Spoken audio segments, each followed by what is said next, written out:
also. So I would think that this is going to be favored to the Ganon player, especially with a Ginger win under his belt. And it looks like we're going to find out right now, just getting right into game one. Yeah, it really is hilarious to see the phrase favored to the Ganon player in any context, but you're absolutely right that NoFluxes has really been kind of making a name for himself lately. Like you said, wins over Ginger, was doing very well against Laud, like really just kind of pushing the limits of his character. And I expect we'll see that in this match already. So much momentum, almost a 2-stock lead if he gets this edge guard. Yeah, for sure. And again, like I think the thing that we noticed, at least at Xanadu Radar, was just kind of NoFluxes' tricky movement. The big thing that I had pointed out as we see the second stock just evaporate here from Meridian was NoFluxes' decisions out of the air. He'll go for kind of like a full hop aerial into a double jump second aerial, but he'll mix up whether that becomes an empty land or just any type of hitbox that he throws out. We kind of saw it a little bit right there as he begins to extend this lead a little bit further. Yeah, and it's not surprising to see the kind of movement mix-ups be a core part of Ganondorf's gameplay, considering that him as a character just really suffers in terms of quick moves, doesn't have a lot of those available, but by mixing up the wavelands and hitting forward airs like that, well, are we going to see a 4-stock already? This is first game. I mean, that's NoFluxes came to play, I guess, but I know that you and I were already impressed by it. If he had that read, it was over. This is just really, really wow. 4-stock first game, okay. Not that crazy. I was, I think we probably will see. I'm trying to think. You probably ban FD depending if you're the Ganon. So maybe I'm not even really sure where you go in this situation. Maybe Dreamland. I don't even know. Yeah, I mean, I would think, especially the way Battlefield went, Yoshi's pretty out of the question in this situation.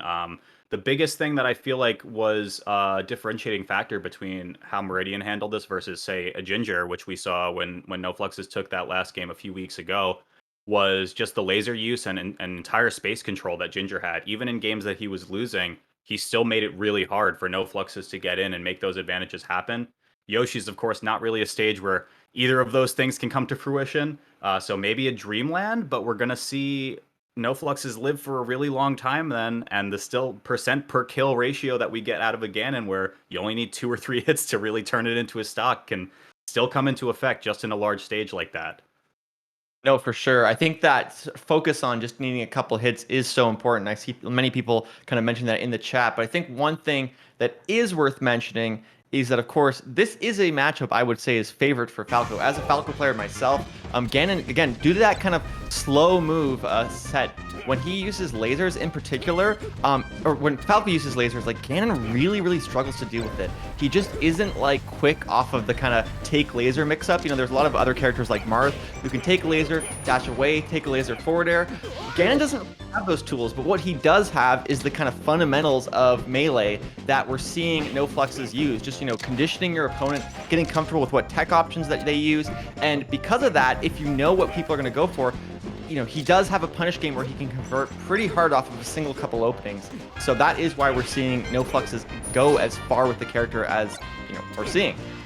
Yeah, Meridian a little bit ambitious on the ledge right now, and NoFluxes makes that one hurt. Absolutely. Looking to make this a 2-stock lead with the Tipman, but not quite able to get there. Gets the back air either way to make this a 2-stock game, but I would say from games 1 to game 2, Meridian's showing a little bit of improvement right now, maybe just a little bit over-aggressive in how they want to handle some of these punishes, or at least conversions off the laser.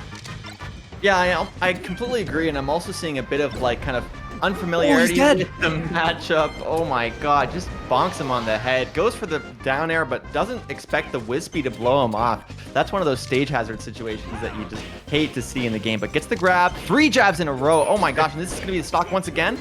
Is a rare combo of more than 4 hits for Ganon, and all it took was 3 jabs with DI hold in. Meridian just looking on their last stock for this set. I believe these are still best of 3s here, Radar.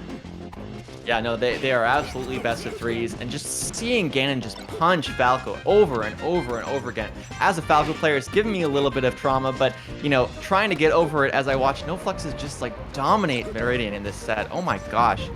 A nice little sequence, though. The Shine Reverse back air. A little bit early, though, on the get-up. Not over 100 either, so kind of that decreased frame data on the pullback, and he might die pretty soon. One more hit might do it. So much of this. Oh my god. Okay. All right. So no fluxes, no surprise there. Coming out with a quick 2-0, clearly the better player.